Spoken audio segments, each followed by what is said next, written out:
Hi, Nicholas. Hi, how are you? I'm good, thanks. Thanks for being my guest today. Yeah. Well, we met like a month ago, and it was like a networking event by the Next Canada. So as soon as I heard what you're doing, what's your project, I realized that you are my guest. You are doing something certainly innovative. You're special in terms of your ideas, in terms of your approach, and well, I'm sure we'll have a nice chat today. Okay. So, can you please describe yourself in few words? Like, who are you? Yeah. Well, to describe myself overall, I think in life, I'm a doer and working on becoming a facilitator. Okay. And so, I think what that means is I get things done, obviously, with the doer side of things. Working on facilitator because I do a lot of things I do in life is trying to realize potential in other people, I think.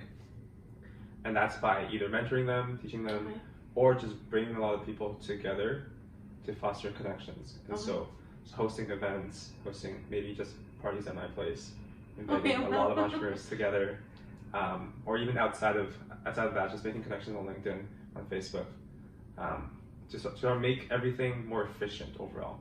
Make connections, make human sort of capacity more efficient. So doer, connector, right? All these things are inside you. Well, and that's a perfect description for entrepreneur, I think, right? Being a doer. That's probably number one. Okay, so you are entrepreneur now. Yeah. How did you come up with this decision, with this understanding that you want to be a self-starter?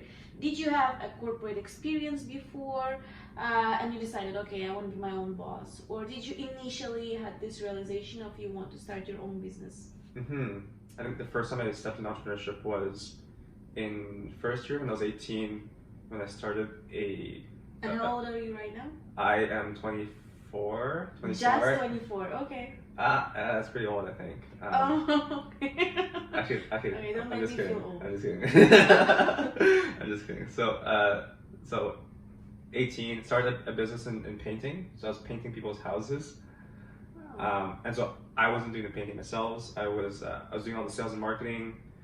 I was talking to paint suppliers. I was hiring, training painters, making sure quality is good, and ultimately collecting the check. And the main purpose I did that was I wanted to see how well I can do something in a field I had zero experience and interest in. Okay. I want to see what my capacity is for when those two things were not there, right? And this sort of ties into a key trait I think that makes entrepreneurs successful, which is being able to say that, cool, I will get it done, right? So not I might be able to get it done, not I'll try, but having the confidence to say that it will be done. And being able to say that, some people are able to say that quite naturally. Yeah. For others, you might have to build up that confidence, right? So doing small things that you are able to do, right, to slowly build up that confidence that, at a certain point, it doesn't matter what that thing is anymore. You will get it done. Okay. Right? Even if you have zero experience in it, you have no resources. There's a lot of people in the world who are much better than you to do this. Being able to say that you are the person to do this, or you can get it done, I think is probably the key trait for entrepreneurs. So the absolute belief that whatever you are doing, you'll make it done. It will be done. Yeah. It will be done.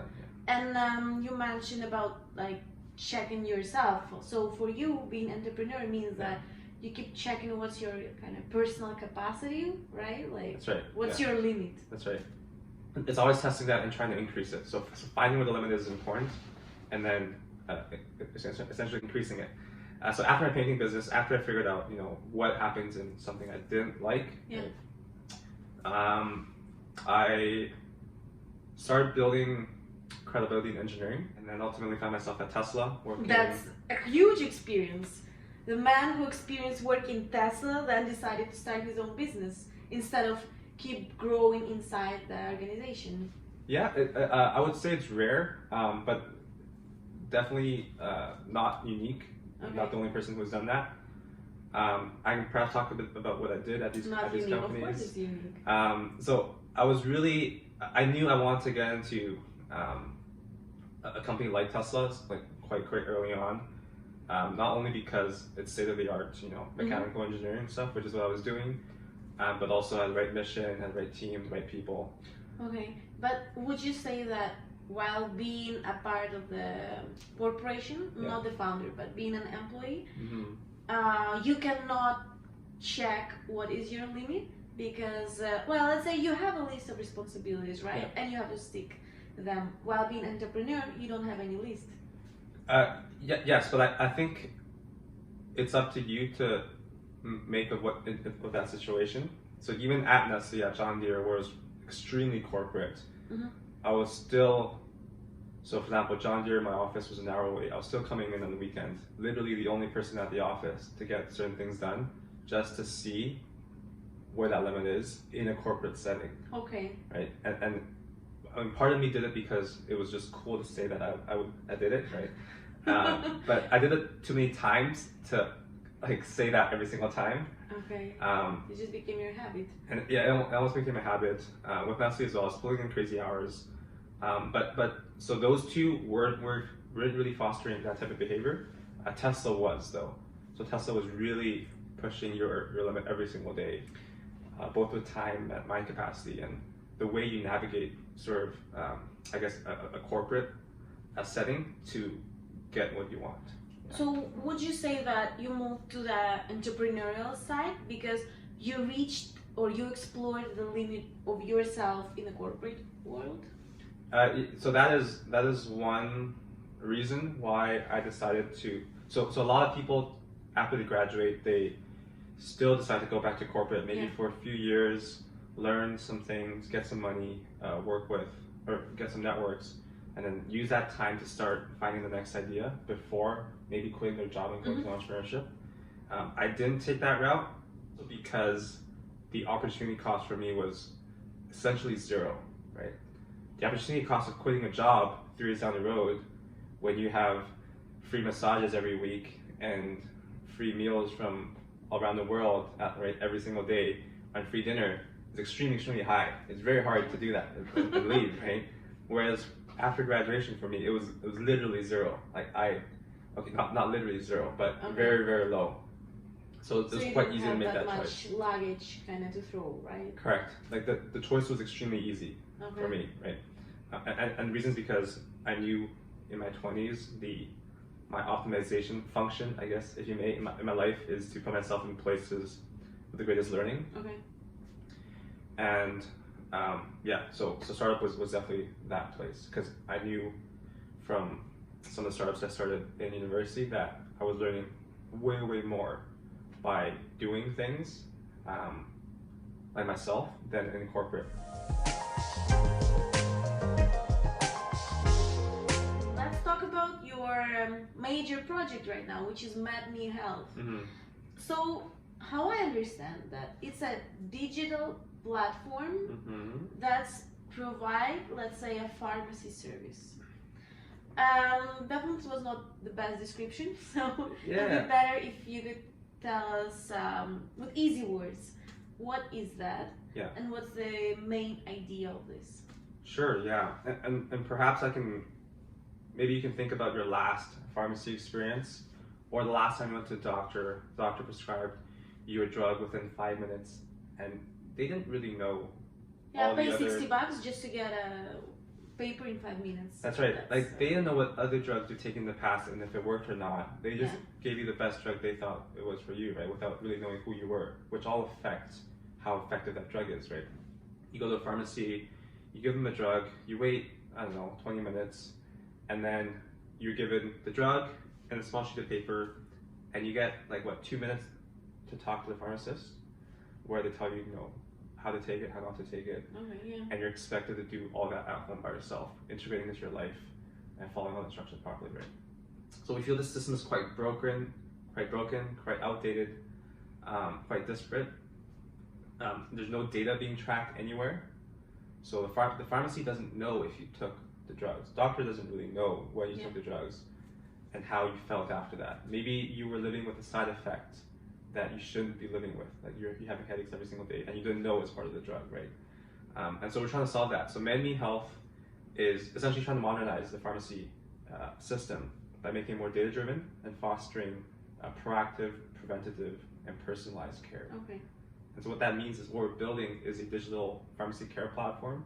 So it's an application, you can download it on your phone, right? Yeah, so website, app, and it gives you on-demand access to pharmacists, to treatment plans, to digital therapeutics, and also medications. Okay.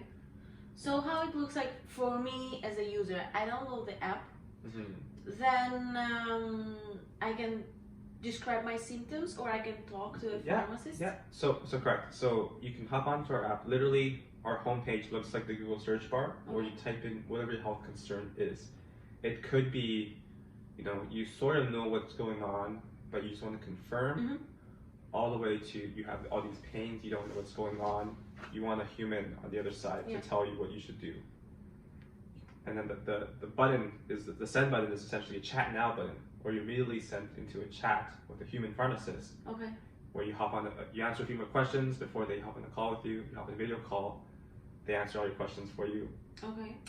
And then if, let's say your result is, you just gotta rest, then you rest. Then you rest. If you have to order medications, you can also order it through MedMe. If you want to see. So this online pharmacist, it gives you an official prescription. So this is a very interesting thing. So there's many categories of drugs. There's something called over-the-counter drugs, which you can just buy on Amazon. Okay. There's something called like a Schedule 2 drug, which only pharmacists can give you. Okay. And then there's prescription drugs, which only doctors can give you, right? So right now we're focusing on the over-the-counters and the ones that pharmacists can do. So not like antibiotics. Yeah, correct. But starting next year, Ontario joins 5 other provinces to allow pharmacists to prescribe for a list of 40 minor ailments, including antibiotics for UTIs. That's a huge chance for you, actually. That's exactly what we're doing it now. That's exactly what we're doing now. Yeah. Okay. Yeah. So I download the app, I talk to a pharmacist, and he gives me a prescription, and then I can order that drug through the app, and then I get it to my place. That's the structure. Correct. So that sort of answers the sort of convenience aspect, and that's the, I guess you can say, the drug acquisition side of it. But more importantly is, because it's digital now, you can start getting push notifications from your pharmacist about, oh, it's a week since you've been taking this drug. How do you feel? Okay, so it's like a tracker, like a journal, let's say, your own health journal also. Yeah, correct. It's a personal health management tool that facilitates monitoring and follow-ups as well. Wow. Yeah. Wow, that's much more than a pharmacy. That's like a tracker for yourself, right? Tracker for the pharmacist, whatever. So you have a network of pharmacists in your team, and how do you find those pharmacists? How do you invite them? So they were quite easy to get. So pharmacists on MedMe, they're independent contractors, and they take shifts in addition to maybe their current jobs at maybe Shoppers or Costco, and they really like it because one of the biggest reasons for job dissatisfaction for pharmacists is because at a local pharmacy, most of their time is spent towards dispensing drugs and doing administrative work. So they cannot talk. They're not talking to humans. Correct. Yeah. So right now they only spend around 17% of their time talking to humans, and the rest of their time doing all the other stuff. Whereas on MedMe, they're going to spend 100% of their time doing the human side of things. That's extremely relevant insight, because I think with your app you solve the problems of two audiences: the patients that want to get a human kind of approach, get a right drug in a fast, easy, and simple way. That's right. And on the other hand, the pharmacists who still want to be those heroes that help people, right? Yeah. But they have no access, they have no chance to do this. So you give them this opportunity to get in touch and to feel like they're actually helping. So yeah, increasing job satisfaction for pharmacists made it really easy to get pharmacists on board. Okay.